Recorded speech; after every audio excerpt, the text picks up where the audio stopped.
This video is sponsored by Incogni. Who's ignorant, Volusius, of those monsters the mad Egyptians worship?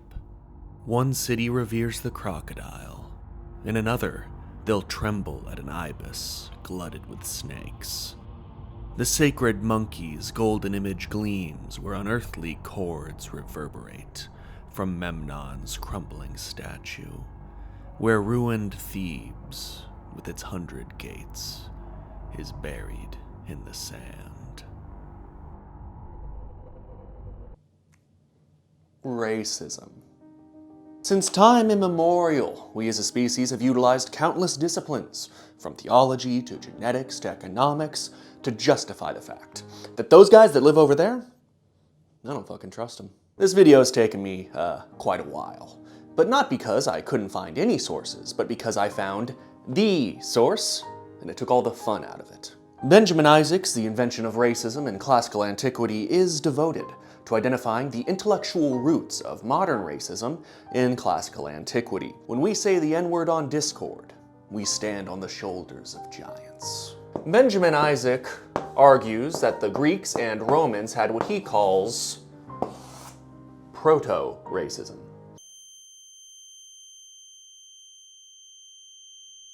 The philosophy of the Greeks fed into the multicultural and imperialistic Roman Republic and Empire, creating a primordial ooze of basedness. Where Greek thought met Roman practice, justifications arose which would echo through time to the modern era. From Aristotle's famous definition of natural slavery to the treatise On Air's Waters and Places by Hippocrates, which posited that different environments produced different traits in humans.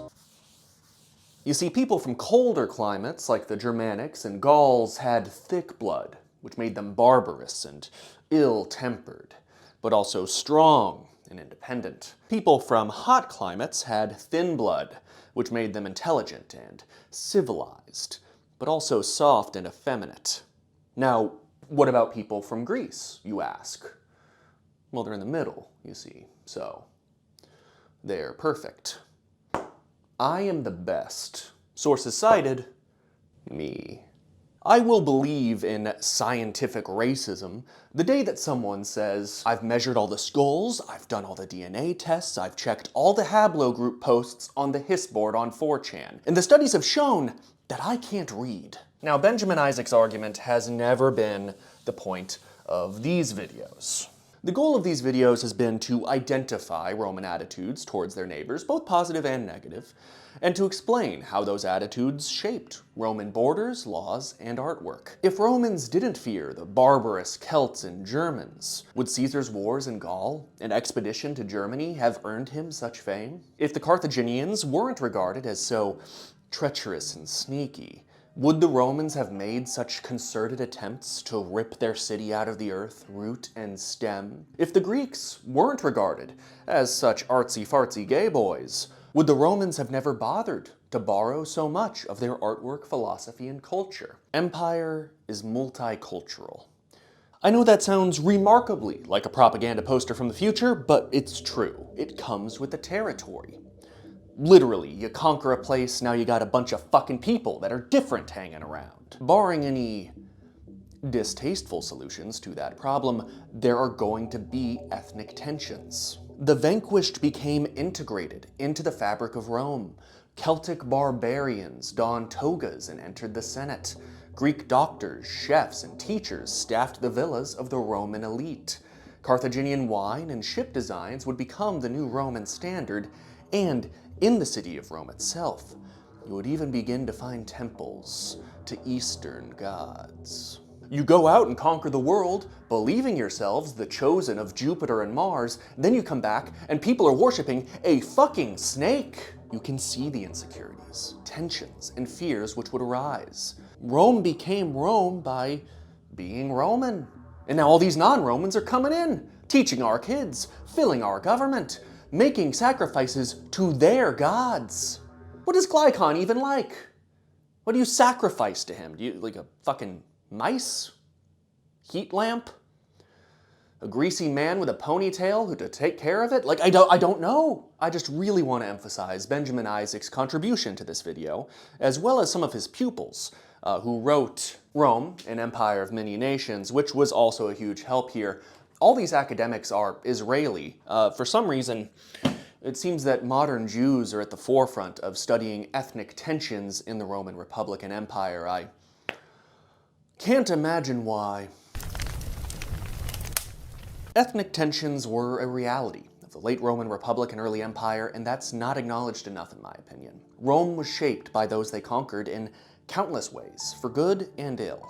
And there's no better example of this than what the ancient Romans thought about the Egyptians. The ways the Romans thought about the Egyptians would define one of the most important changes in Roman history, her transition from republic to empire.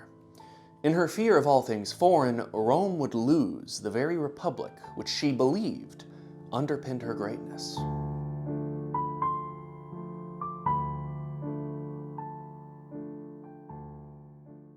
You have a homunculus. Your information, your desires, your secrets, all are cast behind your internet usage, a dark shadow of the self. He is beyond your control and comprehension, a false self sold and bought by shadows across an ever-expanding, all-encompassing, all-seeing God. An Incogni will 360 no-scope this nightmarish abomination. Privacy requires constant vigilance, usually. You gotta keep tabs on the vans outside your window. You gotta check your cats for microphones. But Incogni will do the work for you by contacting data brokers who collect and sell your data on your behalf, and they will get all your data removed while you sit back and relax. There are numerous people search sites on the internet that give anyone the ability to access your information. Potential employers, landlords, or even bad actors. Now, these websites all have a disclaimer that you have to click where you promise you're not going to use them for nefarious reasons. I'm sure that disclaimer definitely works. You see, I live in a bad neighborhood, but have no locks on my door. I just have a sign on it that says, "Stealing things is illegal, ooh-woo," but this, shockingly, did not work. I hate to sound paranoid, but I don't think the companies that profit from selling my data to random people have my best interests at heart. It would take you hundreds of hours to get yourself removed from these sites, and you'd have to redo the process every few months. But with Incogni, you can sit back and relax as they remove all your data on your behalf. And I love how you can even watch as they do it. Protect your identity and take back your privacy with Incogni by using code DJPeach at the link below for 60% off an annual plan. Thank you, Incogni, for protecting me from these data ghouls and for sponsoring this video. I'd like to issue a correction for one of my older videos in this series. I said in What Did the Romans Think of the Greeks that Macedonians were almost Greek. This was absolutely a failure on my part, and I am sorry. Macedonians are not almost Greek. They are, obviously, Turkish. If you aren't Greek to Demosthenes, you aren't Greek. Although, I mean, they did participate in the Olympics. That was only something ethnic Greeks did, and Alexander the Great, of course, a Macedonian. I mean, he was taught by Aristotle, of course. Ethnicity can get very complicated, can't it? What is Egypt? A people, a land, a culture, a faith? One of the problems with this video series that continues to raise its ugly head is the problem of identity. The history of ancient Egypt is not something I'm particularly knowledgeable about. I have a distaste for grand monuments proclaiming the deeds of kings. I like weird little book gremlins writing snarky shit. Which is to say, I do not care what all these rocks say. I like reading verbose gossip. Ptolemaic Egypt? I know a good deal about that, but the ancient shit, Luxor, the pyramids, Thebes, your myriad flavors of Ramses, Old Kingdom, New Kingdom, Red Kingdom, Blue Kingdom. I don't know dick about any of that. What you must know is that Egypt is one of the select, pristine civilizations on Earth. It is almost unfathomably ancient, and was older to the Romans than Rome is to us. But the Egypt that Rome ruled was not that Egypt. Egypt had ceased to exist as an independent state by 525 BC, when it was conquered by Cambyses II. Egypt at this point was reduced from a cradle of civilization, a center of art, culture, and architecture, to nothing more than another place for a foreign king to harvest taxes. They'd have a long time to get used to it, though. Around 200 years later, they would be conquered by Alexander the Great and become part of his empire. Until, upon Alexander's death, his generals got into a little catfight, and each took control of different territories. We call these the successor kingdoms. For a few hundred years, these fuckers fought, trying to re-establish Alexander's empire. They never got close. And of course, eventually Rome would come from the west and stomp the shit out of them. And in Egypt, Alexander's marshal, Ptolemy, took power. This would establish a dynasty of Greek rulers. They would adopt Egyptian dress and customs and attempt to really integrate themselves into the pre-existing Egyptian culture. Until Cleopatra, the last Ptolemean pharaoh, none of them would bother to even learn the local language. This dynasty would boast such famous pharaohs as Ptolemy II, Ptolemy III, Ptolemy IV, and so on. They were all called Ptolemy. During Alexander's fun little adventure where he conquered the world, he established numerous cities he all called Alexandria. Sources differ as to how many of these he actually established, but, it's safe to say ballpark around 24. He was called Alexander the Great, not Alexander the Humble. But the most famous by far was on the coast of Egypt. It was this Alexandria that would become one of the grandest and richest cities in classical antiquity. A city which was so grand that, really until the death of the first Roman emperor, it made Rome look like a pile of shit shacks on 7 hills. Please don't tell anyone how I live. From its grand library, which pop history redditors mourn instead of the Maya codices they should be upset about, to its glorious lighthouse. The grandeur of this ancient cosmopolis will come up quite a bit in this video. So you're beginning to see the issue. The Egypt that Rome interacted with had been ruled by Greeks, and prior to that, Persians, for hundreds of years. We are going to be jumping around quite a bit. Roman attitudes towards a citizen of Alexandria would certainly differ from their attitudes towards ancient ruins or ethnic Egyptians or the rulers of Egypt before their arrival. But there is another side to that complexity. We are discussing stereotypes here. Ask your uncle on Facebook what he thinks about Mexicans from Coahuila versus Mexicans from Yucatan. His opinions are not going to differ. They're all Mexicans. To quote from the historian Livy, writing a speech given by a Roman general to his troops, in which the successor kingdoms are being referenced, the Macedonians who rule Alexandria and Egypt, who rule Seleucia and Babylon and other colonies spread all over the world, have degenerated into Syrians, Parthians, and Egyptians. Livy goes on to discuss how the wealthy East's decadence is what degenerated these once proud Turkish men. Is this, then, a cautionary tale for Rome? As the Ptolemies degenerated into Egyptians, seduced by these inferior and effeminate peoples, is that not the fate of Rome? This theme of being spiritually conquered by your conquest will reverberate through this video.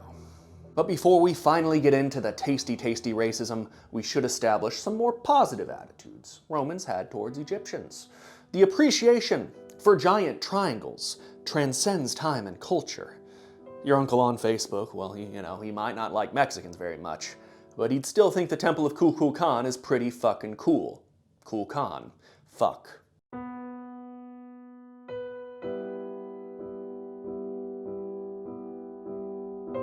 As Egypt carved and quarried the great stones which formed the pyramids, as Menes united Upper and Lower Egypt, as the sons of Horus mastered masonry, sculpting, and achieved the very peak of civilization, Italy was 2 guys bonking each other on the head with big sticks. In one case, due to an altercation started over birds. The Romans knew Egyptian civilization was much more ancient than them. The only topic really open for debate was how ancient. While Aristotle was, of course, Greek, He was a massively influential philosopher and writer who shaped Roman thought. Initially, the Roman attitude towards the Egyptians was inherited from the Greeks. To quote from Aristotle's Politics, "The history of Egypt attests the antiquity of all political institutions. The Egyptians are generally accounted the oldest people on earth, and they have always had a body of law and a system of politics." The Romans were naturally very intrigued by the countless ancient ruins which pepper the Nile, much as tourists are today. The earliest dated record of a Roman tourist in Egypt is in a papyrus of 112 BC, and as soon as Egypt became a Roman province, they came in numbers. Roman graffiti peppers countless Egyptian monuments and wonderfully preserves numerous little moments and perspectives. Deep in the tombs of old Egyptian pharaohs are written perspectives ranging from, "Those who have never seen this place have never seen anything. Blessed are they who visit this place," all the way to, "I, Epiphanius, visited but admired nothing except the stone." Why do I enjoy history? Well, I love reading bad Yelp reviews, of course. In particular, one Egyptian statue is covered in Latin and Greek graffiti. The northern of a pair of statues, which were both built in the 14th century BC and depict the pharaoh Amenhotep III. 107 texts have been read and transcribed, of which 61 are in Greek, 45 in Latin, and 1 bilingual.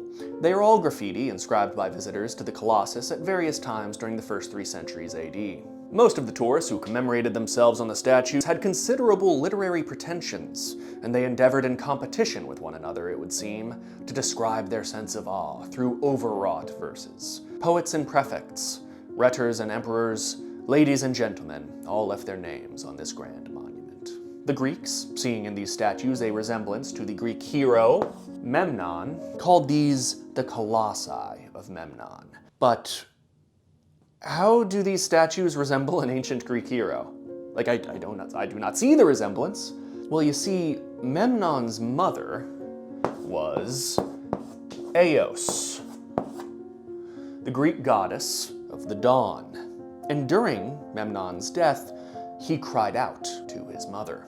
What a baby. What the fuck does that have to do with this Baroque brick, you ask? Well, when the sun rose over the Nile every morning, the northern statue made a sound. It cried out. Tacitus, Strabo, Pausanias, we have numerous accounts of this statue making a haunting noise during sunrise, like almost every day. Supposedly, it sounded like the twang of a harp. Germanicus, Septimius Severus, Hadrian, and many other famous Romans visited it, like just to hear this sound. The aforementioned graffiti also attests to this incredible phenomenon. Strabo, in Book 17 of his Geographica, does allow for the possibility that someone accompanying him made the noise themselves, like as a prank.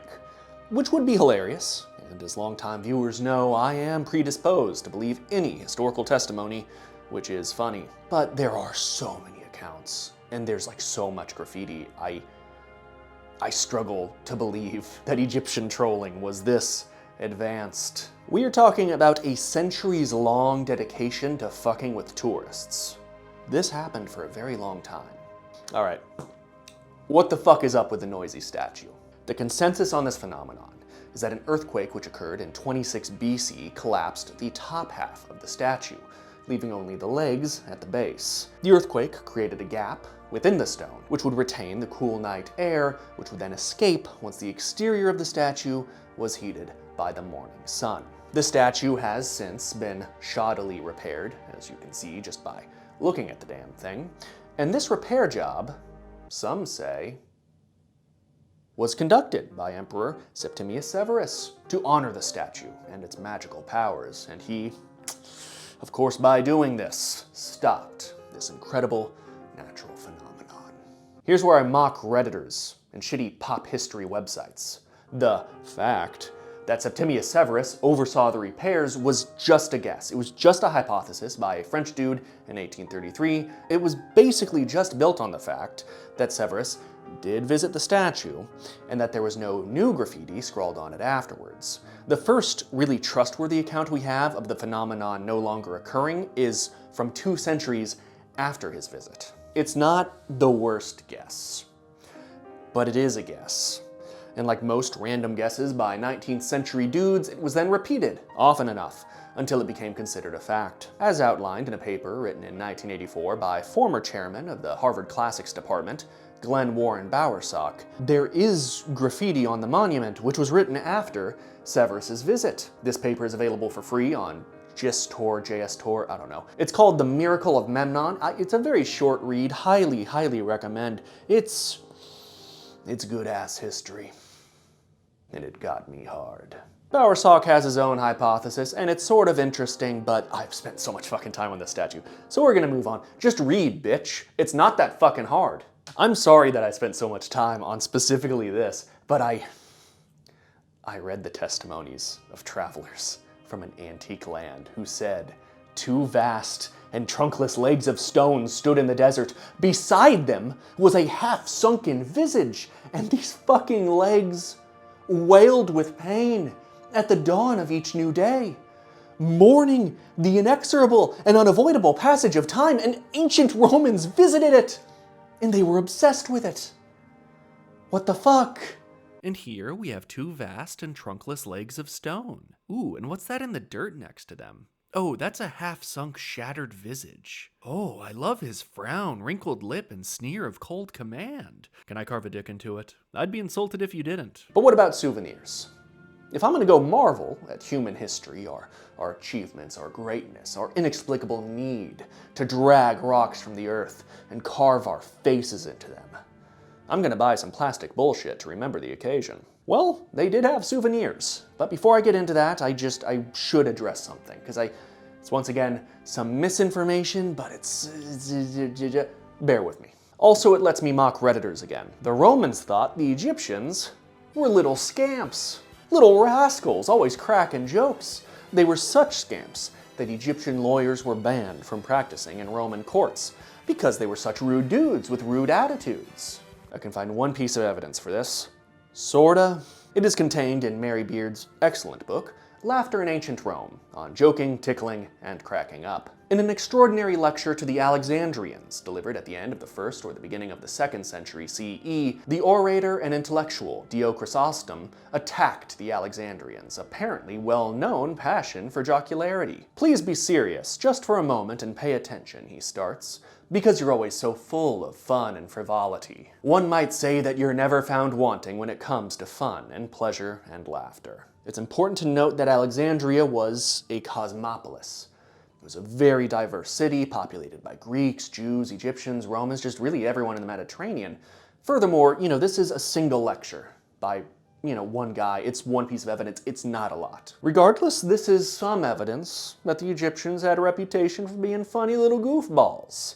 But it's only one case, and I can find no trustworthy source on the Egyptian lawyers being banned from practicing in Roman courts. These filthy fucking Redditors are often citing this article in Arab News from 2017, written by Dr.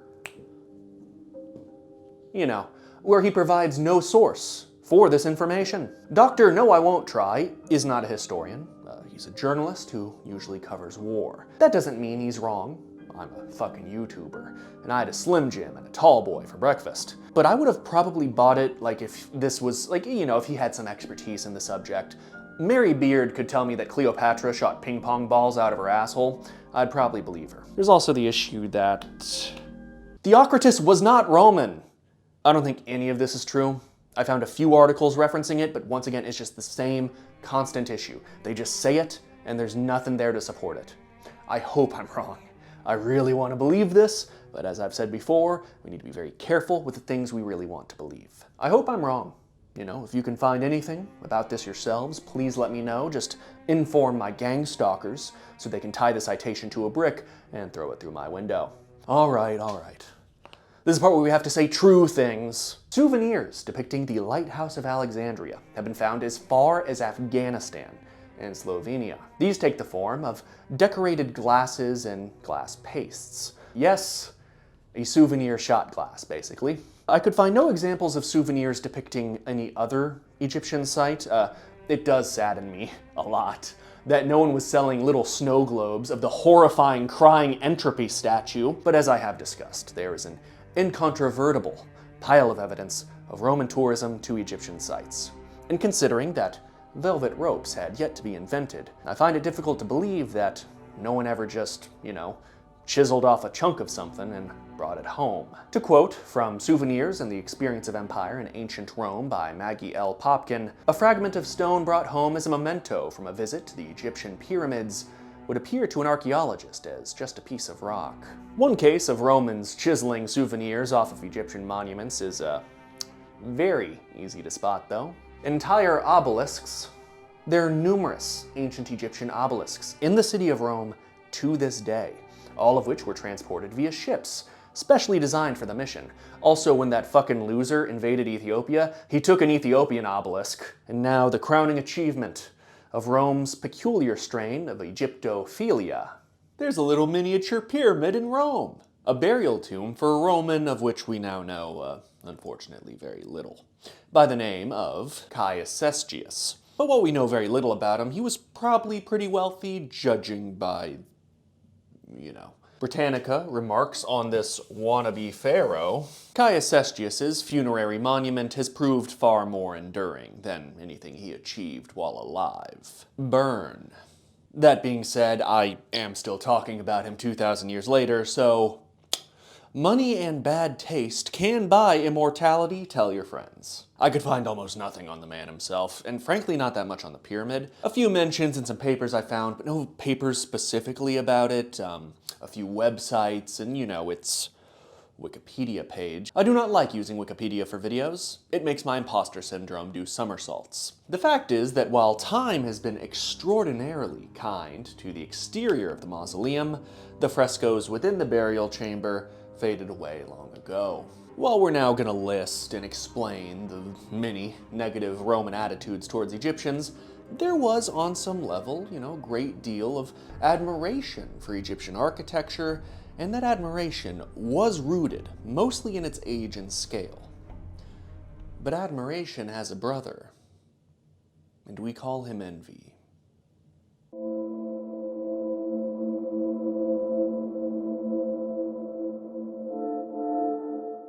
Consider the writings of Sextus Aelius Frontinus, a man who surveyed and inspected aqueducts at the behest of the emperor at the time. While discussing all the sexy math that went into the aqueducts, he inexplicably just stops dead, and drops a little burn directed at the Greeks and Egyptians. I knew about it before this fucking book, all right? I knew about it before this book. It's actually not in this book. You fucked up, Benjamin Isaac, a man who is absolutely better at this than me. With such an array of indispensable structures carrying so many waters, compare, if you will, the idol pyramids. Well, this was certainly a prevalent Roman attitude. They absolutely did place great value on utilitarian public works, as evidenced by their, aqueducts, roads, theaters, and murder arenas. I do detect a little envy. Stupid rocks. Fucking show-offs. Furthermore, consider this Roman man's writings on the grandeur of the imperial palace for the Flavian dynasty. Laugh, Caesar, at the royal wonder of the pyramids. Barbarian Memphis is now silent about Eastern work. The fact is that Romans had a little bit of jealousy for the Egyptians, a sort of twisted reflection of the admiration that many also had for them. But the Romans weren't just insecure about Egypt, they were insecure about the East. Roman insecurity about the youth of their civilization would find its way into the myth of the founding of Rome, as the Aeneid, a famous Roman epic poem which is half ripoff of the Iliad and half propaganda for Octavian, would eventually claim that Aeneas of Troy had founded their city. And that would mean that Rome isn't some young upstarts, like they are heirs to the ancient East. The Romans were scared that the capital of Rome would be moved to the wealthy and ancient East. That is a fear that would come true centuries after most of the sources I'm pulling from here, as Constantine, of course, established Constantinople on the old city of Byzantium. Rumors that emperors or powerful politicians were going to move the capital eastward had been a constant since the late Republic. Such rumors were spread about Julius Caesar, Caligula, Nero, and a man who will obviously occupy quite a bit of this video, Mark Antony. Most importantly, as far as hypothetical Eastern capitals were concerned, Alexandria was usually the rumored city. But let's get back to the good old-fashioned racism. Furries! As I have alluded to before, and therefore will not dwell on too much here, is that the Romans thought the Egyptians were furries. Their worship of animal-headed gods was a topic of both mockery and scorn for the Romans. This attitude would be reflected in the satires of Juvenal, the lies of a historian, and indeed, even the personal writings of Cicero. But outside the worship of animal-headed gods, the cult of Isis, the matriarch of the Egyptian pantheon, would be worshipped widely throughout the Roman Empire. Also, Serapis, who was a god who was sort of both Greek and Egyptian, although frankly, even Isis was pretty Hellenized by this point. It doesn't matter. The point is, Serapis was popular too. It's just, when you don't have a funny hat man calling all the shots and deciding what is and isn't okay in a religion, it gets fucking messy. This appreciation for Eastern religion, Romans worshiping these gods, or foreigners coming in and building altars and temples to their gods in Rome, this was naturally intolerable. Between the middle of the 1st century BC and the reign of Tiberius, measures were regularly taken to suppress the Isis cult in the city of Rome. 58 altars for Serapis, Isis, Harpocrates, and Anubis were destroyed by order of the Senate and erected again through the influence of the populares. The Egyptian veneration of animals was not only laughable, but depraved. It was a moral failure, a perversion of the rightful hierarchy of nature. Almost as depraved as listening to a woman. That's a foreshadowing. I just did a foreshadowing. And lastly, Egypt was the breadbasket of Rome. The fertile Nile's grain would sustain a city whose hunger quickly outpaced her capacity to feed herself. Now, why is this under the negative section, you ask? Like, that's a good thing. Sure, it's sort of a point of vulnerability, maybe, but it's a good thing Egypt fed Rome. How the fuck could Romans be pissed about that? Any level of dependence on foreigners drove Romans mad. In the year 100 AD, a drought hit Egypt, leading to widespread crop failures. And Pliny wrote to the then Emperor Trajan, "Egypt does not provide us with food, but pays tribute. Let her know that she is not indispensable to the Roman people, and yet is Rome's slave. We do not need Egypt, but Egypt cannot do without us. She is finished. This country, which could have been most fertile, had she been free." The sheer insecurity on display there is just so funny to me. In the beginning of this video, I read a passage from Juvenal's 15th satire. Juvenal was a famed satirist who tended to really rail against foreign influence in any form. It's a humorous exaggeration, but holy shit. He describes a fight between two cities which worshipped different animal gods. It hits every note. Let me know if you caught this burn in the portion that I read earlier. The sacred monkey's golden image gleams where unearthly chords reverberate from Memnon's crumbling statue, where ruined Thebes with its 100 gates is buried in the sand. Here, Juvenal is contrasting a splendid golden statue of a monkey, so polished and well cared for that it is literally gleaming, with decrepit ruins buried under sand, and of course, Memnon's statue already half collapsed. You understand the statement he's trying to make here. Do you know that it gets worse? Juvenal then goes on to double down on his mockery of Egyptian animal veneration, even going so far as to say that eating a man is less of a sin than eating an onion. One townsfolk will venerate cats, another's freshwater fish, or they'll say their prayers to a dog, yet none worship Diana. It's a sin to violate a leek or crunch an onion in your teeth. O holy race, whose gardens give birth to such divinities! They abstain from woolly animals completely at their tables, and there it's a sin as well to slaughter a goat's offspring. But it's fine to feed on human flesh. Juvenal then criticizes their decadence and extravagance. This stereotype was typically held for all Eastern peoples, and was not specific to Egyptians, but, you know, it is something you should keep in mind. Inarticulate and staggering drunkenly with wine, on one side were dancers, men swaying to the sounds of a dark-skinned piper with flowers, perfumes in all their variety, their brows all wreathed in garlands. And then, you know, to wrap it all up like a forced pun about a mummy, the two towns get in a big fight, and they eat someone. They eat a man raw, in a feverish hunger. So yeah, all in all, you know, there was definitely some positive opinions the Romans had towards Egyptians, but in general, pretty negative stuff. They thought their religion was a joke, if not outright depraved, a form of madness. They considered their monuments, while impressive, also, you know, hollow, ostentatious symbols for dead kings. They visited Egypt quite a bit. They had souvenirs of Egyptian sites. But all in all, the Romans felt about the Egyptians the way they felt about most people they conquered. They were worse than them. The Greeks wrote about Egyptians pretty favorably. The late Republic period in Rome certainly threw some serious insults at them, but what I couldn't help but notice is that most of the really negative, really vitriolic stuff about Egypt came from the early Empire period. In my next video, we will discuss the death of the Roman Republic, the dawn of the Roman Empire, and how Egypt shaped this hinge of history. Thanks for watching.